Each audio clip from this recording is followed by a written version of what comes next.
그들을 형제라고 불렀다. 지난주에 이어서 말씀을 조금 더 전할 필요가 있어서 오늘 다시 한번 빌립보서 말씀을 선택을 했습니다. 바울은 지금 옥중에서 빌립보 교인들에게 편지를 보냅니다. 편지를 보내면서 빌립보 교인들이 어떤 염려를 하고 있는지 잘 알고 있을 것입니다. 아마도 그들은 바울의 건강 문제, 또 바울이 재판을 지금 받고 있는 과정 속에 있기 때문에 자칫 잘못하면 사형 선고를 받을 수도 있는 그런 위험한 상태거든요. 그렇게 바울에 대한 안위에 대한 그런 염려가 아마 있었을 것입니다. 그리고 또 하나는 바울이 이방인의 사도로서 독보적인 사람이었습니다. 다른 사도, 다른 전도자와는 비교할 수 없을 정도로 이방인 선교에 있어서 독보적인 존재인데, 이방인 교회 입장에서 놓고 볼 때 그런 바울이 만약에 감옥에 계속 갇혀 있거나 혹은 감옥에서 죽음을 맞이한다면 복음 전파에 있어서 큰 문제가 생기지 않을까, 그런 염려가 아마 있었을 것입니다. 그런 염려에 대한 답변으로서 바울이 12절에 이렇게 말하고 있습니다. 형제들아, 내가 당한 일이, 지금 바울이 도리어 감옥에 갇혀 있죠. 언뜻 생각하면 감옥에 갇혀 있으면 복음 전하는 일에 있어서 큰 장애, 방해를 받고 있겠구나, 그런 생각을 할 텐데, 내가 당한 일이 도리어 복음 전파의 진전이 된 줄을 너희가 알기를 원한다. 너희는 지금 내가 감옥에 갇혀 있기 때문에 염려하지, 내가 감옥에 갇혀 있는 것으로 말미암아 복음 선포에 있어서 복음이 막히는 것이 아닌가, 그렇게 걱정하고 염려하고 있을 것이다. 그러나 그렇지 않다. 도리어 내가 당한 이 일이 복음 전파의 진전이 되었다. 바울이 그렇게 이야기합니다. 두 가지 관점에서 이야기하고 있어요. 이어지는 말씀 볼게요. 이러므로 나의 매임이 그리스도 안에서 모든 시위대 안과 그 밖에 모든 사람에게 나타났다. 이렇게 말씀이 나옵니다. 사실 바울이 지금 감옥에 갇힌 것은 여러 가지 과정 속에 있지만 로마 황제 앞에 서기 위한 과정이었다는 것을 우리가 먼저 기억할 필요가 있어요. 그래서 바울은 이 과정을 통해서 로마 황제 앞에서 자신의 복음을 변호하는 그런 시간을 갖게 됩니다. 자신의 복음을 변호한다는 것이 곧 복음을 전하는 일이 되는 것이죠.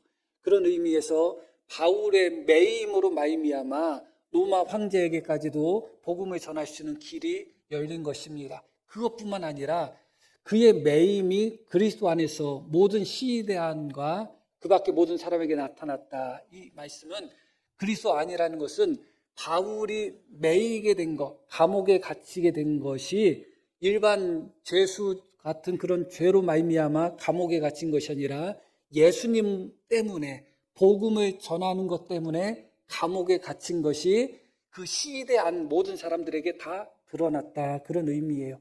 그러니까 바울은 흉악범이 아니고 죽을 죄를 범한 그런 악한 죄인이어서 잡힌 것이 아니라 복음을 전하다가, 예수님을 전하다가 여기에 잡혔구나 하는 것이 시대 안 사람들에게 다 드러나게 되었다. 그래서 결과적으로 어떻게 되었는가? 바울은 그들에게 복음을 전할 뿐만 아니라 그 밖에 모든 사람에게 복음을 전하는 기회를 가졌다. 그렇게 이야기합니다.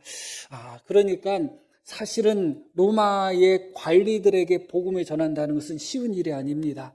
그런데 말씀드렸듯이 바울은 이번 매임을 통해서 황제를 포함해 로마의 관리들에게도 복음을 전하는 그런 놀라운 역사가 나타났다고 이야기하고 있습니다. 뿐만 아니라 바울은 이때 당시에 가택연금 그런 형식으로서 감옥에 갇혀 있었던 거거든요. 그래서 자유롭게 본인이 외출이나 그런 것은 할 수 없지만, 갇혀 있지만 외부 손님들을 자유롭게 방문을 받을 수 있는 그런 상태였습니다. 그렇기 때문에 비록 갇혀 있었다 할지라도 복음은 갇혀 있지 않았다. 바울은 갇혀 있었지만 그 갇혀 있는 순간에도 수많은 사람들에게 복음을 전하는, 그래서 도리어 바울의 갇혀 있음이, 바울의 매임이 복음 전파의 진전이 되었다, 그렇게 말하는 것입니다. 또 하나 그렇게 말하는 이유가 있습니다. 14절 말씀 보겠습니다. 형제 중 다수가 나의 매임으로 말미암아 주 안에서 신뢰함으로 겁없이 하나님의 말씀을 더욱 담대하게 전하게 되었다. 이건 두 번째예요. 그러니까 첫 번째, 바울이 감옥에 갇힌 것이 도리어 복음의 진전이 된 첫 번째 이유는 그곳을 통해서 로마 황제를 포함한 많은 사람들에게 도리어 복음을 전할 수 있는 길이 열렸고, 또 하나는 바울이 감옥에 갇혔다는 소식을 듣고 많은 믿는 자들이, 모두에도 말씀드렸듯이 바울은 이방 선교에 있어서 아버지와 같은, 정말 기둥과 같은 사도거든요. 그런 기둥과 같은 사도가 감옥에 갇혔다는 소식을 듣고 우리라도 바울을 대신해서라도 복음을 더욱 열심히 전해야 되겠다 하는 그런 분위기가 형성이 되었다는 것입니다. 일반적으로 바울이 복음을 전하다가 감옥에 갇혀서 재판을 받고 자칫 잘못하면 재판 결과에 따라서 사형을 당할 수도 있는 그런 상황이라면 예수님을 믿던 사람들조차도 웅크러들게 되고 위축되게 될 텐데 반대의 현상이 나타났다는 거예요. 도리어 바울이 매임 당했다는 소식을 듣자마자 형제들 중에 다수가 오히려 더 신뢰함, 더 확신을 가지고 겁없이 담대하게 하나님의 말씀을 전하기 시작했다는 거예요. 정말 놀라운 은혜죠, 사실은. 그런 일들이 사실은 많습니다. 어머니, 아버지가 괜찮게 잘 살았을 때 철없이 그렇게 말썽만 피우던 자식들이 사업이 망하거나 집안이 어려워졌을 때 정신 바짝 차려가지고 야, 우리가 더 이상 이렇게 살면 안 되겠다 하면서 정신 차리고 철들고 그런 모습들을 보이는 때가 있습니다. 그런 현상이라고 할 수가 있어요. 바울이 감옥에 갇혔기 때문에 우리라도 다시 믿음을 확고하게 해서 바울의 빈자리를 채워줘야 되겠다 하는 그런 마음으로다가 확신을 갖고 도리어 겁을 먹거나 두려워하거나 피하는 것이 아니라 겁 없이 두려움 없이 담대하게 하나님의 말씀을 전하는 형제들이 많아졌다는 거예요. 그래서 바울은 이야기하는 겁니다. 내가 당한 일이 도리어 복음의 진전이 되었다, 그렇게 이야기합니다. 그런데 이 부분부터 오늘 드리고자 하는 말씀이 본격적으로 시작이 되는 것입니다. 왜?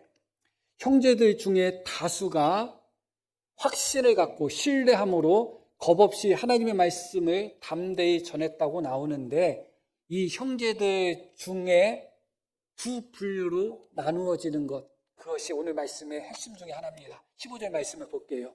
어떤 이들은 투기와 분쟁으로, 어떤 이들은 착한 뜻으로 그리스도를 전파했다.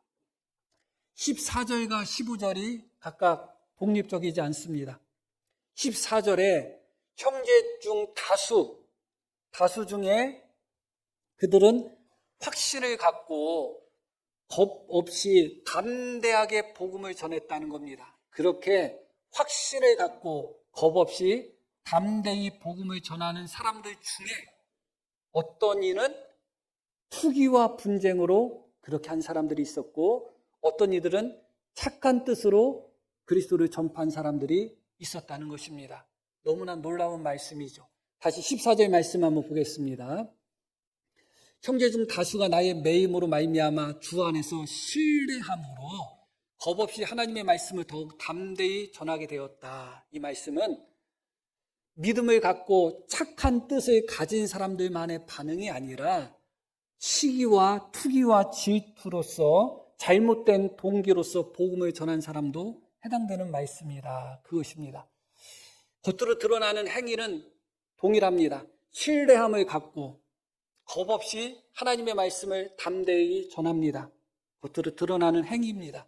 그러나 그들의 동기, 그들의 중심은 둘로 나누어지는 거예요. 어떤 사람은 바울을 사랑하는 마음으로, 바울을 돕고자 하는 마음으로 복음을 담대히 전하는 사람이 있는가 하면, 어떤 사람은 투기와 질투와 시기로서, 그런 동기로서 복음을 담대히 전하는 사람들이 있다. 그래서 사실은 이 말씀을 많은 사람들이 어려워합니다. 어려워하면서 이 말씀을 왜곡하려고 하거나 혹은 이 말씀을 타협하려고 하는 부분들이 분명히 있습니다. 그러나 전혀 그럴 필요가 없습니다. 우리에게 담대한 믿음이 있다면, 예수님에 대한 확신이 있다면 우리의 마음의 생각과 마음의 동기는 언제나 선하고 아름다울까요? 그렇지 않잖아요. 예수님을 믿는 우리 속에 내가 예수님을 믿는 것이 참이잖아요. 진실이잖아요. 그렇게 참되게 예수님을 믿는 내 안에 못된 동기와 못된 마음들도 찾아올 때가 얼마든지 있습니다. 고린도 교회에 그렇게 수많은 문제들, 시기, 질투, 다툼, 그런 온갖 문제들이 고린도 교회 성도들이 하나님을 믿지 않았기 때문에 발생한 성도들이 그런 사건인가요? 그렇지 않죠.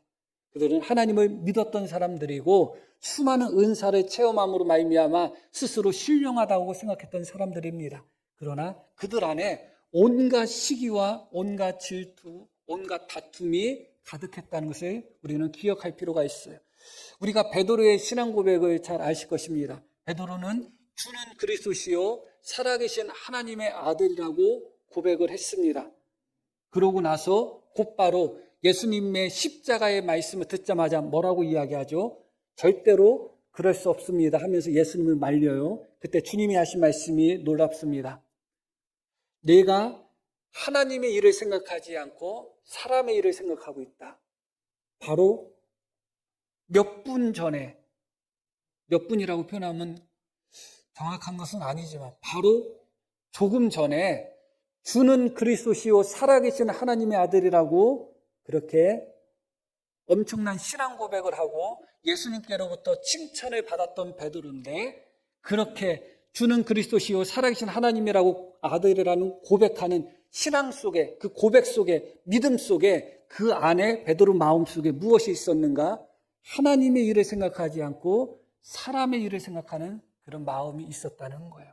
그래서 하나도 어렵지 않고 너무너무 어떻게 보면 당연합니다. 주님을 신뢰하고 담대함을 갖고 그런 담대함 속에서 주님을 향한 열심적인 신앙을 가진 성도 마음에 얼마든지 잘못된 동기, 잘못된 마음이 들어올 수 있음을 우리는 인정하게 됩니다. 그것이 꼭 나눠지는 이야기가 아니에요. 믿음을 갖고 충성하는 성도의 마음은 언제나 선하고 언제나 진실하고 그 마음의 동기는 언제나 사랑의 동기고, 그건 그렇지 않습니다. 시기, 질투, 미움, 다툼이 믿지 않는 사람들의 전유물인가요? 믿지 않는 사람들에게만 나타나는 현상인가요? 그렇지 않죠. 예수님을 믿는 우리 안에도 여전히 시기, 질투, 미움, 다툼들이 여전히 우리 안에 일어납니다. 주 안에서 확신하는 사람들 마음 속에도 시기와 질투가 일어나고 있는 것입니다. 14절 말씀 다시 한번 보겠습니다. 형제 중 다수가 나의 매임으로 말미암아 주 안에서 확신함으로 신뢰함으로 그들 마음 속에도 어떤 이 마음에는 시기와 질투가 여전히 있었다는 것입니다. 겁없이 하나님의 말씀을 더욱 담대히 전하는 어떤 형제들 마음 속에는 여전히 바울에 대한 사랑이 아니라 바울에 대한 시기, 바울에 대한 미움, 바울에 대한 질투가 원동력이 되어서 그런 일을 하는 성도들이 있었다는 것입니다. 교회에서 충성하는 성도들 다 마음이 바른 마음이기 때문에 충성하나요? 그렇지 않죠. 그 마음의 생각이 때로는 잘못된 성도들 중에서도 충성하는 성도들이 분명히 있습니다. 그 마음속에 교만이 가득한 상태에서, 그 마음속에 자랑이 가득한 상태에서, 그 마음에 질투심이 가득하고 경쟁심이 가득한 상태에서도 여전히 주님께 충성하고 봉사하는 성도들이 분명히 있는 것이죠. 그런데 그것이 무서운 것 중에 하나는 무엇인가? 다시 15절 말씀부터 한번 보겠습니다. 이어지는 말씀. 어떤 이들은 투기와 분쟁으로, 어떤 이들은 착한 뜻으로 그리스도를 전파하나니, 계속 이들은 내가 복음을 변증하기 위하여 세우심을 받은 줄 알고 사랑으로 하나, 착한 뜻으로 복음을 전한 사람들을 이야기하는 것이죠. 그들은 사랑으로서 복음을 전했다. 그러나 17절, 그들은 나의 매임에 괴로움을 더하게 할 줄로 생각하여 순수하지 못하게 다툼으로 그리스도를 전파하였다. 그렇게 이야기하고 있습니다. 마음의 확신을 갖고 담대하게 복음을 전파했던 사람들 중에 어떤 사람들은 그의 마음이 순수하지 못하고 깨끗하지 못하고, 여기서 다툼은 이기적인 비열한 욕망을 의미해요. 이기적인 마음, 비열한 욕망으로서 그리스도를 전파한 사람들이 있다는 거예요. 그런데 왜 그렇게 했는가? 그들은 나의 매임에 괴로움을 더하게 할 줄로 생각하여 복음을 전했다는 거예요. 너무 놀라운 말씀이죠. 복음을 바울이 감옥에 갇혔다는 소식을 듣고 담대함을 갖고 신뢰함을 갖고 복음을 열심히 전한 사람들 중에는 어떤 사람은 바울을 위해서 바울을 사랑하는 마음으로 그렇게 복음을 전한 사람들이 있었지만 어떤 사람은 바울에게 괴로움을 주기 위해서 그렇게 했다는 것입니다. 눈에는 뭐만 보인다고 그들 마음속에는 지금 바울이 감옥에 갇혀 있는 상태에서 자기들이 열심히 복음을 전하는 모습을 보면 바울이 마음속에 질투도 생기고 마음속에 조급함도 생기고 그래서 그가 스스로 괴로움을 당할 것이다. 아마 그렇게 생각한 것 같아요. 그래서 바울에게 괴로움을 주기 위해서 그들은 복음을 전했다. 여기서 우리가 한 가지 생각할 것은 무엇인가? 그러면 바울이 뭔 잘못을 그렇게 많이 했을까? 아마 그것은 없을 것 같아요. 그럼 왜 이들은 바울에게 괴로움을 주기를 원했을까? 그게 바로 시기입니다. 그게 바로 질투예요. 시기와 질투 경쟁은 초기에는 내가 그 사람들보다 더 잘하기를 원해요. 그게 초기에 나타나는 현상입니다. 내가 바울보다 복음을 더 잘 전했으면 좋겠다. 내가 바울보다 더 유명했으면 좋겠다. 내가 바울보다 더 능력이 있었으면 좋겠다. 이것이 초기의 모습입니다. 그러나 이 질투가 조금 자라게 되면 내가 그 사람보다 뛰어나기를 원한다. 내가 그 사람보다 잘나기를 원한다. 그 차원을 넘어서요. 어떻게 돼요? 그를 망가뜨려야 된다는 마음이 찾아오는 거예요. 그래서 질투가 그래서 무서워요. 내가 그 사람보다 더 높아지고 내가 그 사람보다 더 인정받는 것으로서 끝나는 문제가 아니에요. 그 인간을 무너뜨려야 되겠다는 생각이 드는 겁니다. 이들의 마음속에 질투가 여기까지 퍼진 거예요. 그래서 성경은 너희 안에 독한 시기와 질투가 너희 안에 있는지 잘 살펴보라고 우리를 교훈하고 있는 것입니다. 시기와 질투는 그렇게 독합니다. 하나님의 말씀을 확신하고 담대함을 가지고 복음을 전하는 자들 안에 시기와 질투가 들어오니까 어떤 결과까지 찾아오게 되었는가? 어떻게 하면 바울에게 괴로움을 줄 수 있을까? 어떻게 하면 바울을 무너뜨릴 수 있을까? 그런 마음, 그런 생각으로 복음을 전하게 되었다는 것입니다. 그게 시기 질투의 무서움이에요. 이런 것을 경험해 보지 않으셨나요? 경험해 보지 않으셨으면 참 좋은 것입니다. 그러나 어떤 성도님은 경험해 보신 성도님도 분명히 있을 것입니다. 처음에는 어떤 성도를 향해서 경쟁심이 생기다가 그 성도를 향해서 시기 질투하는 마음이 조금씩 자라면서 내가 저 사람보다 더 인정받아야지, 더 칭찬받아야지, 더 높아져야지 하는 마음을 갖다가 어느 순간에는 내가 저 사람을 무너뜨려야 되겠다 하는 그런 독한 마음이 자라나게 되어 있습니다. 여기서 우리에게 있어서 아픔을 가져다 줍니다. 어떤 아픔인가? 다시 14절 말씀을 보겠습니다. 형제 중 다수가 나의 매임으로 말미암아 주 안에서 신뢰함으로 겁없이 하나님의 말씀을 더욱 담대하게 전했다. 겉으로 드러나는 모습이 주님을 신뢰하고 겁없이 하나님의 말씀을 담대히 전했다는 거예요. 이 안에 시기와 질투만 없었다면 얼마나 좋겠어요. 하나님의 말씀을 겁없이 담대히 전하는 너무나 놀랍고 아름다운 주님의 일에 동참하면서 이들 안에 있는 독한 시기로 말미암아 하나님을 향한 아름다운 섬김과 봉사가 더럽혀진 것을 우리는 말씀을 통하여 보게 되는 것입니다. 우리 성도님들 중에서도 정말 열심을 갖고 최선을 다해서 하나님을 섬기는데 그 마음의 동기가 깨끗하고 순결하며 정결한 마음이 아니라 시기나 질투나 교만이나 자랑이나 인정이나 칭찬이나 그런 것이 우리 마음속에서 동기가 되어서 주님의 일을 열심히 한다면 우리의 섬김이 하나님 앞에서는 부끄러울 수밖에 없는 거예요. 최고의 섬김과 최고의 봉사를 하면서 그 순간에 우리 마음속에 시기와 질투와 독한 마음들이 있다면 최고의 섬김과 최고의 봉사가 더럽혀질 수밖에 없는 것이죠. 형제 중 다수가 그런 일을 하고 있었다. 그렇게 이야기하고 있습니다. 다수가 아니라 그들 중에 어떤 이들은 그런 일들을 했다는 것이죠.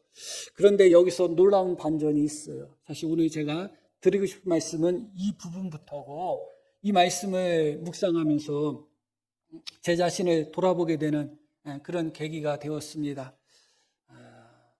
어떻게 보면 제 자신의 부끄러움이 그대로 거울에 비춰지는 듯한 그런 말씀을 준비하면서 그런 경험을 했습니다. 그렇게 시기와 질투와 독한 마음을 가지고 복음을 담대히 전하는 자들, 그들을 보고 바울이 어떻게 반응했는가, 그것이 오늘 말씀의 핵심적인 말씀입니다. 17절 말씀 보겠습니다.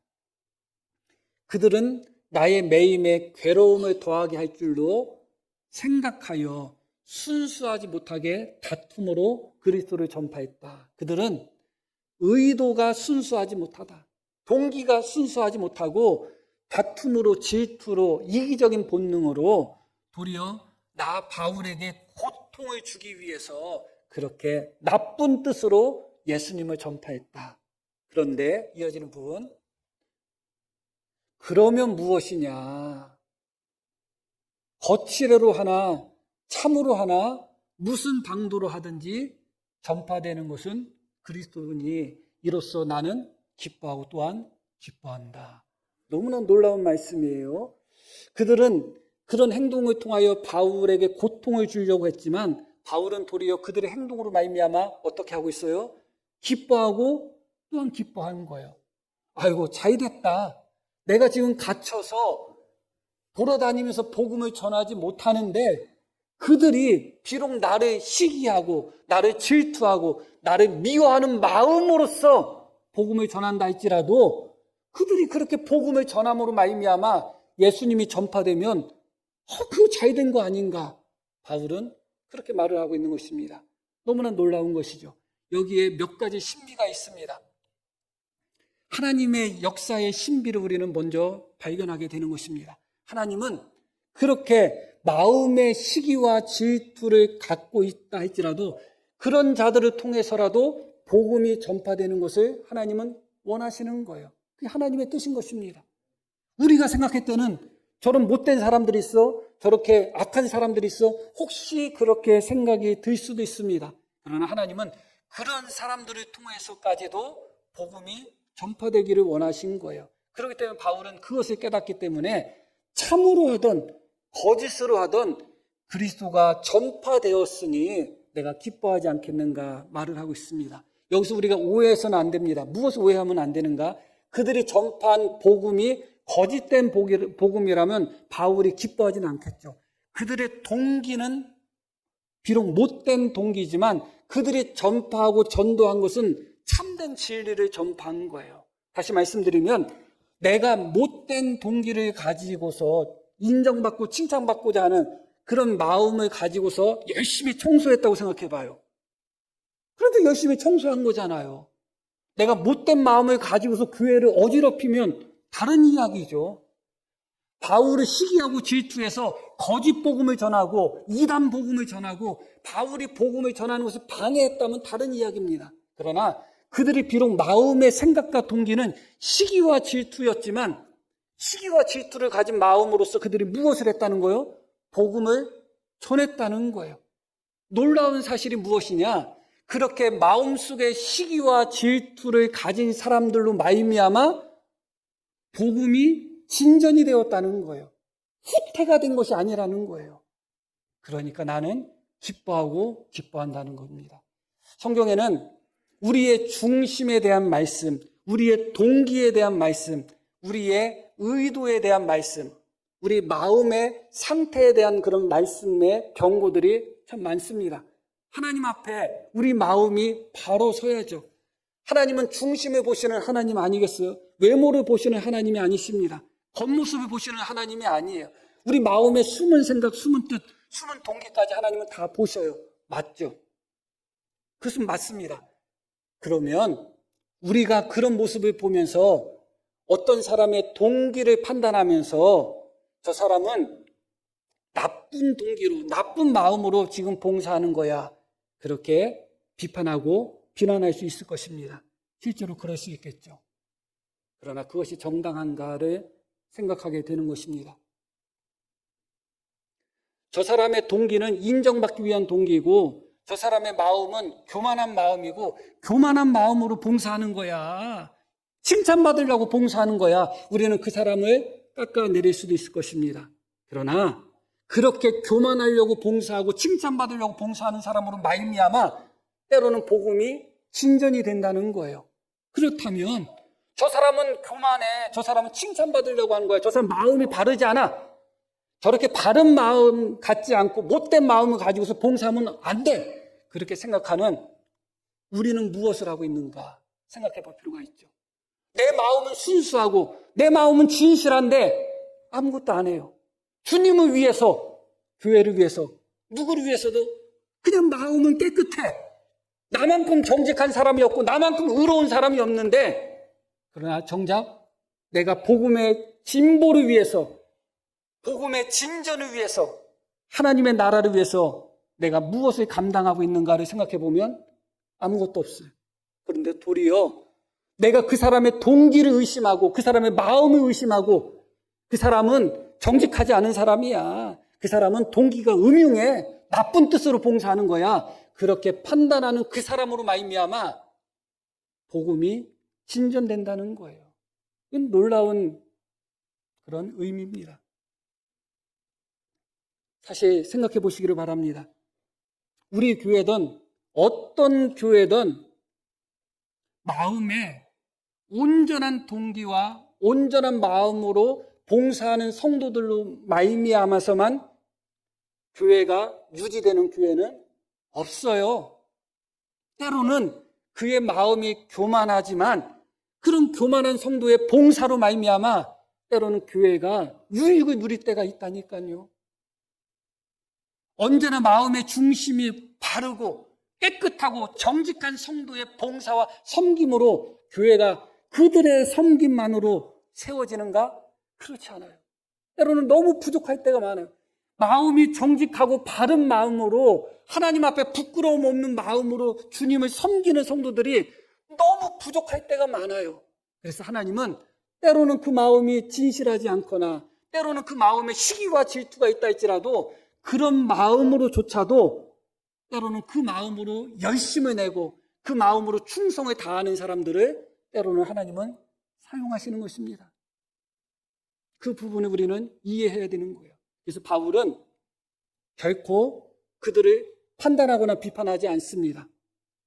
그들의 동기는 분명히 잘못됐다고 이야기합니다. 그들은 나에게 괴로움을 주기 위해서 시기와 질투로 그렇게 복음을 전했다. 바울은 이야기합니다. 그러면 어떠냐?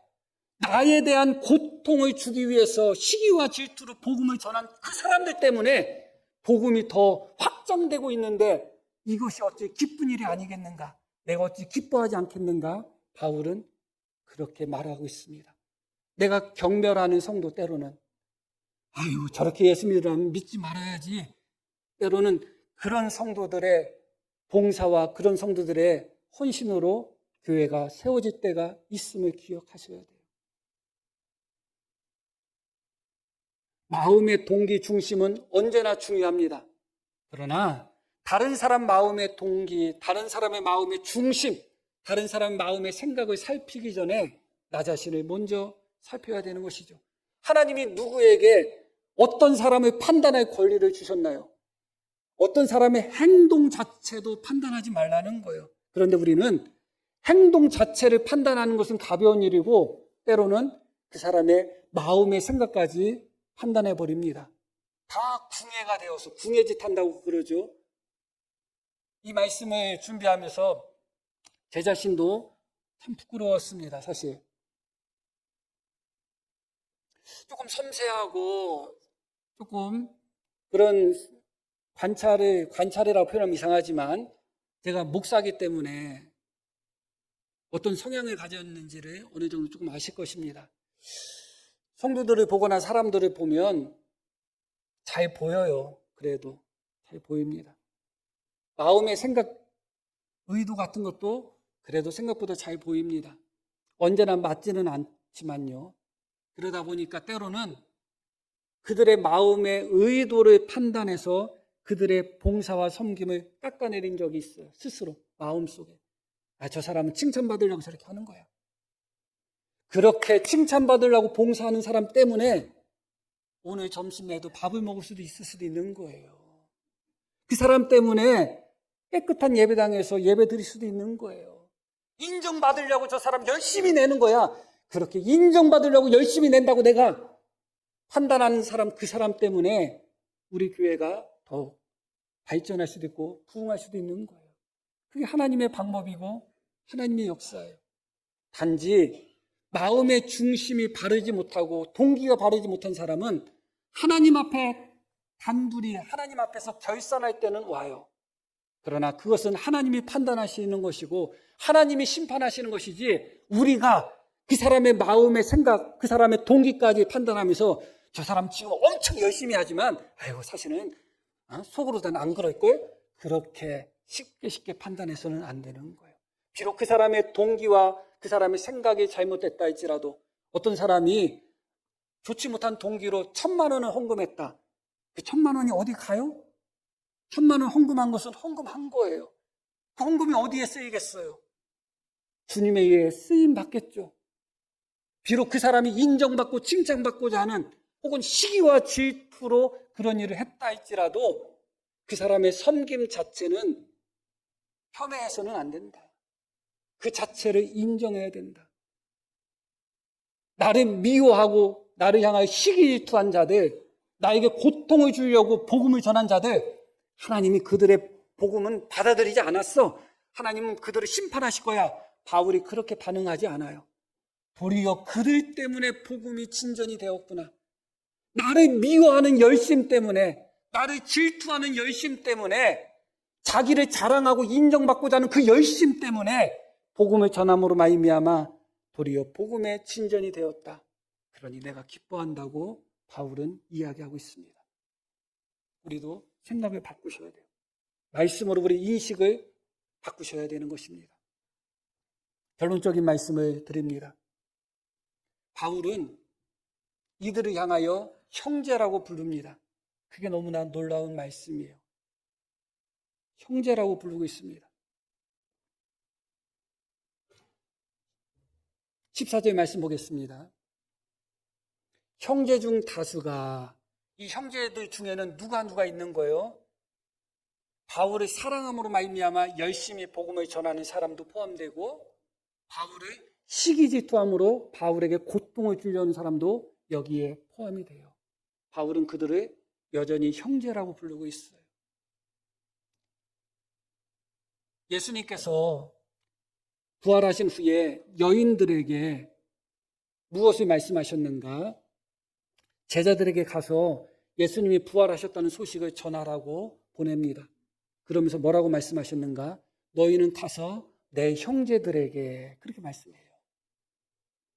며칠 전에 겟세마네 동산에서 기도하라고 해도 하지 않고 그 자리에서 예수님이 보는 앞에서 다 예수님을 버리고 도망간 제자들 아니겠어요? 그리고 베드로는 예수님을 3번이나 예수님이 보는 앞에서 부인한 제자 아니겠어요? 그런데 예수님이 뭐라고 말씀하셨다고요? 부활하신 후에 가서 그 왼수들에게, 그렇게 말씀하지 않고 그 배신자들에게, 그 줏대 없는 것들에게 그렇게 말씀하지 않았어요. 너희는 빨리 가서 내 형제들에게 내가 부활했다고 전하라. 여전히 예수님은 그들을 형제로 생각하는 거예요. 이들의 마음, 이들의 동기는 잘못된 것은 분명해요. 그러나 그 사람의 마음, 그 사람의 동기를 우리가 판단할 수는 없어요. 그것은 하나님이 판단하는 거예요. 그러나 이들은 여전히 하나님을 신뢰하는 사람들이고 하나님을 신뢰하는 가운데 겁없이 담대히 말씀을 전하는 사람들이에요. 어찌 형제가 아니라 할 수 있겠어요? 흠없고 점없는 사람만 형제로 받아들일 수 있을까요?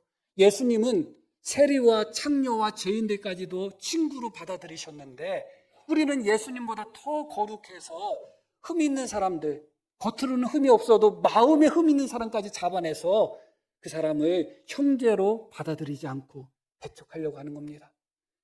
그 사람의 행동을 판단하다가 행동을 흠잡을 게 없으면 그 사람의 의도를 판단하고 그 사람의 마음을 판단해 버리는 겁니다. 아, 저 사람 지금 열심 내고 충성하는 것 같아도 속은 안 그래. 그래 버리는 것이죠. 그게 주님의 마음인가? 바울이 자신에게 괴로움을 주기 위해서 못된 시기와 독한 시기 질투로서 복음을 전한 그들을 향하여 바울은 여전히 그들을 형제로 인정하고 있습니다. 그것은 곧 바울이 예수님의 마음을 품었다 하는 것을 보여줍니다. 시기 질투하면서 봉사한 사람들은 예수님의 마음을 품지는 않았습니다. 못했죠. 그러나 바울은 정작 예수님의 마음을 품었기 때문에 그들을 형제로 받아들일 수 있고 그들을 보면서 오히려 복음의 진보를 보며 기뻐할 수 있었던 것이죠. 그게 바로 빌립보서의 핵심인 것입니다. 빌립보서 2장에 바로 예수님의 마음이 나오는 이유입니다. 너희 안에 이 마음을 품으라. 곧 그리스도 예수의 마음이다. 곧 그리스도 예수의 마음을 바울이 품고 봤더니 형제로 보이는 겁니다. 세리까지도 형제로 품으셨고 친구로 품으셨고 창녀까지도 친구로 품으셨던 죄인들까지도 기꺼이 내게 오라고 말씀하셨던 그 예수님의 마음을 품으니까 그들 마음속에 비록 시기와 질투와 자랑과 교만으로 말미암아 봉사한다 할지라도 바울은 그들을 그 주님의 마음으로 형제로 품을 수 있었던 겁니다. 예수님을 부인하고 버리고 도망간 제자를 향하여 나의 형제라고 말씀하신 그 예수님의 마음을 품으니까 바울은 그들이 형제로 보이는 것입니다. 사실 이 부분에 있어서 제 자신도 너무 괴로운 말씀이고 너무 부끄러운 말씀입니다. 저는 마음속으로 겉으로는 표현하지 않지만 물론 가족들에게는 표현하는 그런 부족함, 어리석음이 여전히 있지만 다른 사람의 어떤 행동의 의도나 그런 마음 그런 것들이 잘 느껴질 때가 많습니다. 항상 맞지는 않겠죠. 그럼에도 불구하고 중심이 바르지 못하고 마음이 바르지 못하고 그렇게 인정받고 칭찬받기 위해서 주님을 섬기고 봉사하고 충성하는 사람들 보면 마음속으로 나는 조금 불편한 마음이 지금까지 있었습니다. 저는 그게 제 자신이 의로워서 그런지 알았습니다. 그 사람은 중심이 바르지 않고 인정받으려고 충성하고 자랑하려고 봉사하는 거야 하면서 저는 제 자신이 의롭기 때문에 그런 사람들의 모습을 보면서 마음이 불편하다고 생각했습니다. 저렇게 예수 믿으면 안 돼. 중심이 바라야지. 교만하고 저렇게 자랑하는 마음이 가득해서 저렇게 봉사하면 안 돼. 그런 마음을 품으면서 그런 사람들의 봉사, 충성이 때로는 내 마음속에 불편하게도 느껴졌습니다. 그것이 나의 의로움인지 알았어요. 그러나 말씀에서 비춰보니 깨달은 것이 무엇인가? 내가 그 사람보다 의로워서 교만한 사람의 충성, 자랑하려고 하는 사람의 봉사가 불편했던 것이 아니라 내가 내 마음에 예수님의 마음을 품지 못해서 그랬구나 하는 생각을 하게 돼요.